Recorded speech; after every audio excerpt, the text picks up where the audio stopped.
Sveiki, savaitinė Forex rinkos apžvalga pristato Forex faktorius. Ateinantį savaitę rinkose laukia ypatingai įdomi, iš tikrųjų laukia ilgai lauktas sprendimas iš Federalinio rezervų banko dėl palūkanų normų. Na, iš tikrųjų, paskutinėse apklausose, Bloombergo apklausose, 60% ekonomistų mano, kad palūkanų normas centrinis bankas jau ryšis didinti šią konferenciją ateinančią savaitę. Tuo tarpu Federal Funds Rate, toksai instrumentas, kuris naudojamas prognozuojant palūkanų normą, sentimentą rinkos dalyvių dėl palūkanų normų, rodo tik tai 30% tikimybę sulaukti palūkanų normų didinimo, netgi mažiau negu 30-23%. Daugiau, sakykime, Čikagos biržos traderiai apie 60% tikimybę vertina, kad gruodžio mėnesį Federalinis rezervų bankas iš tikrųjų gali didinti palūkanų normas. Kaip gali pasielgti centrinis bankas, galima tiesiog pasvarstyti, pasižiūrėdami į pastarojo metų rodiklius. Na, iš tikrųjų, pirmiausia, tai kas labiausiai stebina iš Amerikos, tai yra darbo rinkos rodikliai. Pirmasis mėnesio penktadienis labai gražiai nustebino rinkų dalyvius. 5,1% bedarbystės lygis, tai yra vertinama praktikoje kaip full employment, tai yra pilno įdarbinimo rodiklis.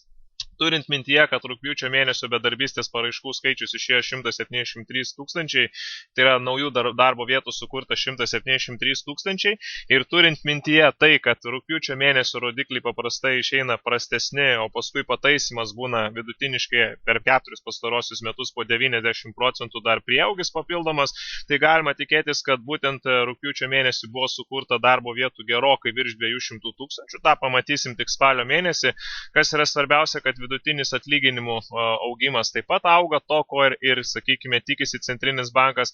Tai reiškia, centrinis bankas kaip ir yra pasiekęs savo mandatą dėl darbo rinkos rodiklių. Taip jau yra įprasta, kad Amerikos Federalinis rezervų bankas visą monetarinę politiką, sakykime, nuo pat finansų krizės pradžios, jisai ryša prie darbo rinkos duomenų.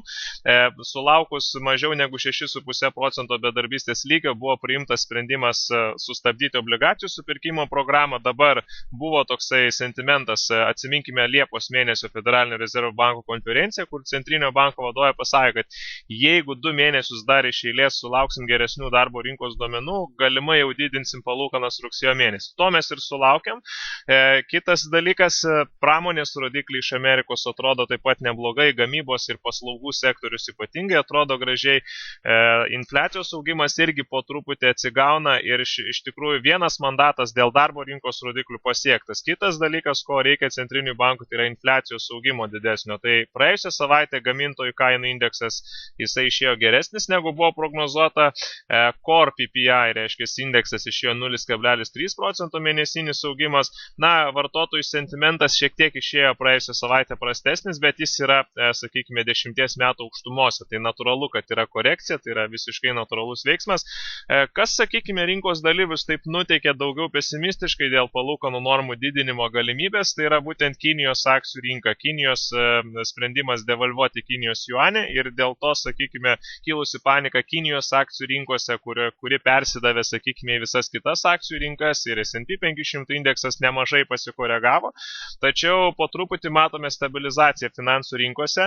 Ateinančią savaitę reikės stebėti ne tik tai Federalinio rezervų banko veiksmus, tačiau bus laukia eilė svarbių pranešimų ir iš tikrųjų volatilumas rinkose turėtų būti labai didelis, tas visos naujienos turėtų peraugti į didelį volatilumą. Ypatingai savaitės pabaigoje reikėtų stebėti, ar Kinijos centrinis bankas nesiims dar papildomų stimulo programų ir dar, sakykime, papildomai nedevalvuos Kinijos juanio.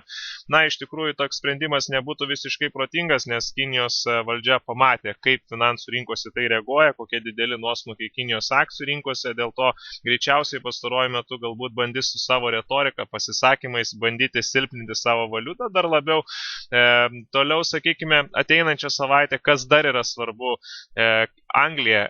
Didelis dėmesys į Anglijos rodiklius, tai antradienį turėsime infliaciją anglišką. Pastaruoju metu Markas Kearney, centrinio banko vadovas, kiek labiau optimistiškai, negu buvo galima tikėtis, vertino situaciją, tačiau praėjusios ir užpraeitos savaitės rodikliai rodo ką kitą. Iš tikrųjų, anglai turėtų po truputį susimastyti, ekonominis augimas po truputį išsikvepia, infliacija ir toliau yra prognozuojama, kad mažės, tai jau turime ir 0% infliaciją, kai yra mandatas centrinio banko 2% infliacijos infliacijos augimas, dėl to svarui sentimentas išlieka daugiau neigiamas. Toliau, sakykime, ateinančią savaitę turėsime ir Anglijos mažmeninius pardavimus, ir infliaciją, ir aišku darbo rinkos rodiklį. Tas yra svarbus rodiklis. Taip pat vienas iš centrinio banko mandatų, jeigu lyginsi monetarinės politikas Amerikos ir Anglijos, tai būtent panašiai veikia centriniai bankai. Visą monetarinę politiką nuo finansų krizės pradžios ryšo prie būtent darbo rinkos duomenų. Irgi taip pat centrinis bankas yra pasiekęs savo mandatą 5,6% bedarbystės lygis. Šiaip iš tikrųjų nenustepčiau, jeigu bedarbystės lygis šiek tiek padidėtų Anglijai, nes pastarojo meto rodikliai tiek iš paslaugų sektoriaus indeksas rodo, kad būtent paslaugų sektoriaus bendrovės po truputį mažina įdarbinimo kiekius, tiek ir gamybos sektorius taip pat rodo šiek tiek prastesnius rodiklius pastaruoju metu.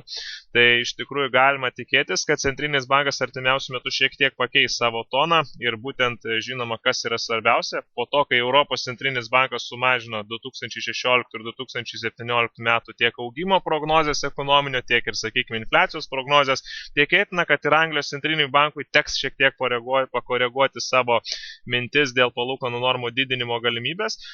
Toliau, sakykime, ateinančią savaitę labai svarbus yra dalykas taip pat ir Japonijos centrinio banko konferencija. Na, iki, sakykime, Kinijos juanio devalvacijos japonai jautėsi pakankamai užtikrintai, ekonominis augimas pakankamai tvarus, tačiau panikos įnešė Kinijos akcijų rinkos nuosmukis, dėl ko smuko ir japoniškų akcijų indeksai Nikkei 225 ir pastarojo metų rodikliai rodo, kad Japonijos centriniui bankui pasiekti savo siekiamą 2 procentų infliacijos tikslą darosi vis sunkiau. Labai svarbi viena iš pagrindinių eksporto rinkų Japonijai būtent yra Kinija, todėl dėl smunkančios Kinijos valiutos vertės iš tikrųjų dalį eksporto šiek tiek praras Japonija į Kiniją ir Japonijos centrinis bankas yra nusiteikęs agresyviai ir per pastarąją savaitę, per praėjusią savaitę jau iš centrinio banko narių pasigirsta kalbos apie tai, kad reikėtų artimiausių metų didinti monetarinius stimulus vykdomus tam, kad būtų galima pasiekti užsibrėžtą 2 procentų infliacijos tikslą. Žinoma, centrinio banko vadovą Kuroda taip pat spaus ir būtent vyriausybė Shinzo Abe, kuris būtent ministras pirmininkas po išrinkimo užsibrėžė tikslą pasiekti 2 procentų infliacijos augimą per artimiausius keletą metų. Tai iš tikrųjų iš Japonijos laukiam papildomos stimulo programų, bent jau kalbų apie tai ir tai gali lemti Japonijos jenos pigimą, ypatingai prieš Amerikos dolerį. Savaitės pradžioje tikėtina, kad Amerikos doleris pigs. Ir bendrai, sakykime, dolerio pats brangimas, jisai neturėtų būti labai didelis. Šiaip, jeigu reikėtų paklausti mano nuomonės, tai vis dėlto manau, kad Amerika didins palūkanų normas ateinančią savaitę. Palūkanų normų didinimas labai didelio dolerio brangimo efekto neturėtų sukelti, nes centrinis bankas niekados nesiekia įnešti kažkokios tai panikos į finansų rinkas. Greičiausiai šalia to didinimo bus sumažintos šiek tiek augimo prognozės artimiausiams, sakykime, metam ir tai lemtų dolerio brangimą laikinai ir paskui vėl, sakykime, atsistatymas rinkos. Bet kokiu atveju volatilumas bus nemažas, tačiau vytis rinkas jau po fakto jau būtų šiek tiek, sakykime, nelabai protingas sprendimas. Jau reikėtų iki naujienos ieškotis užėjimo pozicijų, iki naujienos paskelbimo. Toliau, sakykime, centrinis bankas, kurio šiaip rodiklių, kurių nelabai sekame, tai yra Šveicarijos rodikliai, tačiau ateinančią savaitę ketvirtadienį taip pat ir šveicarai skelbs palūkanų normą, minus 0,75 procento palūkanų normos išliks greičiausiai tokias pat. Dėl ko šio banko konferenciją reikėtų stebėti? Dėl to, kad tik tai 4 kartus per metus šis centrinis bankas rengia monetarinės politikos posėdžius ir, sakykime, pokytis gali labai didelę daryti įtaką, juolab, kad Šveicarijos centrinis bankas ir toliau kalba, kad Šveicarijos frankas yra per brangus ir darys viską, kad tik tai silpninti Šveicarijos franką.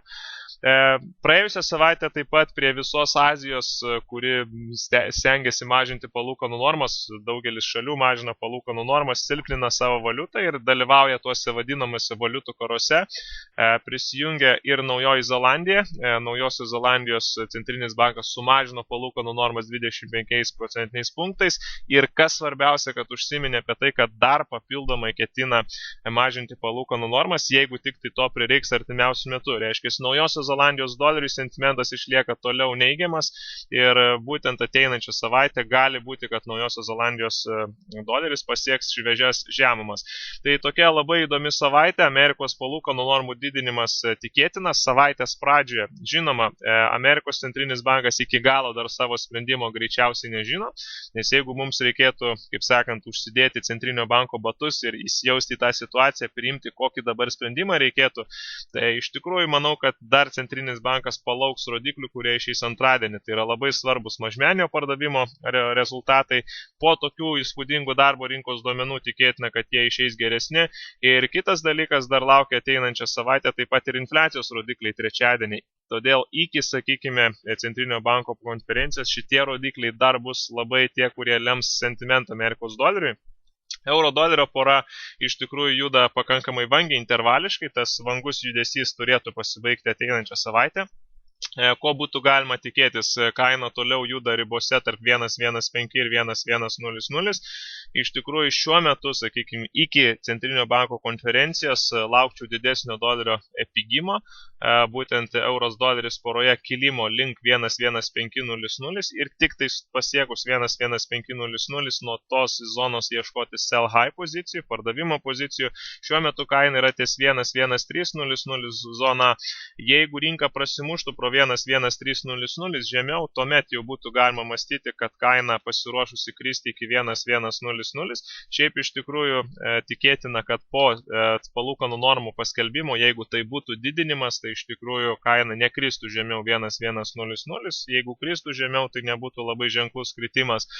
Doleris frankas poroje, kaip minėjau, centrinis bankas Šveicarijos yra nusiteikęs padaryti viską, kad tik tai piginti savo valiutą, kadangi yra vis tiek daugiametėse, sakykime, aukštumose. Pats Šveicarijos frankas tai yra pati brangiausia kaina nuo finansų krizės pradžios, kada būtent centrinis bankas jau vykdė intervencijas, kada per brangi buvo valiuta.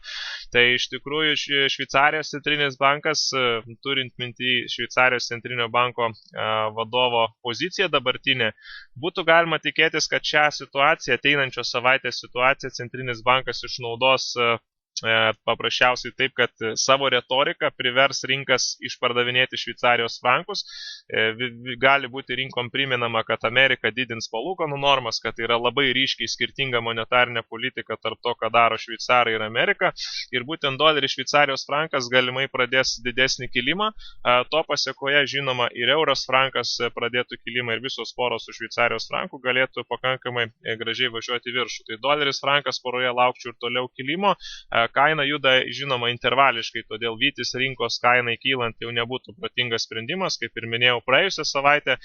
Šiuo metu kaina yra palaikymo zonoje. Jeigu mes sulauktumėm pilno meškų išsikvėpimo signalų ir signalinio baro pirkimam, šitoje zonoje būtų galima žiūrėtis. Jeigu šitoje zonoje nepasiteisino pirkimai, tuomet nuo štai šito palaikymo lygio.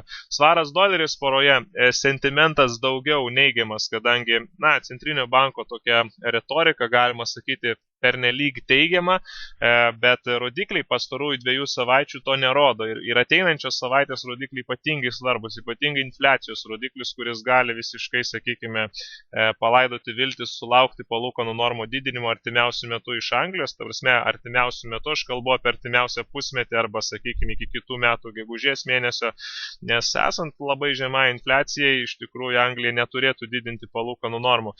Todėl kainos kilimo metu link 5.500 štai šitoje zonoje kaina sulaukia labai gražiai pasipriešinimo lygiai atšokimo, tai kainos kilimo atveju link čia žiūrėčiau pardavimą, jeigu kiltų aukščiau, ties 5.600 taip pat yra stiprus pasipriešinimo lygis pardavėjams. Jeigu vis dėlto rinka jau nebegrįžtų link pasipriešinimų ir pradėtų kritimą, sakykime, žemiau 1.5375, būtų galima tikėtis kainos kritimo link 5.200. Doleris Japonijos jena poroje, kaip ir buvo galima tikėtis praėjusią savaitę, judėjimas labai intervališkas, rinka nesuformavo nei maksimumų naujų, nei naujų minimumų, tačiau dabar, sakykime, savaitės pradžioje, kaip ir minėjau, tikėtinas daugiau dolerio pigimas, todėl kainos kilimo atveju link 121.00 laukčiau bulių išsikvėpimo signalų ir kritimo dolerio didesnio, korekcijos metu link 120.00, štai šitoje zonoje jau būtų galima žiūrėti pirkimus su nedidelė rizika, jeigu šitoje zonoje pirkimai neįvyktų, tuomet iki 1.18, iki 1.1900 kažkur tai toje zonoje jau užsiimti poziciją pirkimui, kadangi antradienį Japonijos centrinio banko retorika tikrai gali būti agresyvi ir Japonijos jena gali pykti prieš daugelį valiutų, ką mes matėm praėjusią savaitę ir su eurų jena ir Anglijos svarų jena. Dėl to sentimentas tose porose, kurios yra su Japonijos jena, gali keistis ateinančią savaitę, visiškai gali pasikeisti sentimentas. USD Kanados doleris poroje konsoliduota savaitė, daug intervalinio judėjimo, kaina formuoja panašią struktūrą į simetrinį trikampį, tai yra rinkos pratęsimo struktūra, ir dėl to laukčiau kainos prasimušimo pro, sakykime, trikampį ir tuomet jau pirkimo pozicijų link 1.3500. Sentimentas vis dėlto išlieka teigiamas, bet, kaip minėjau, po dolerio palūkanų normų paskelbimo greičiausiai jos bus didinamos.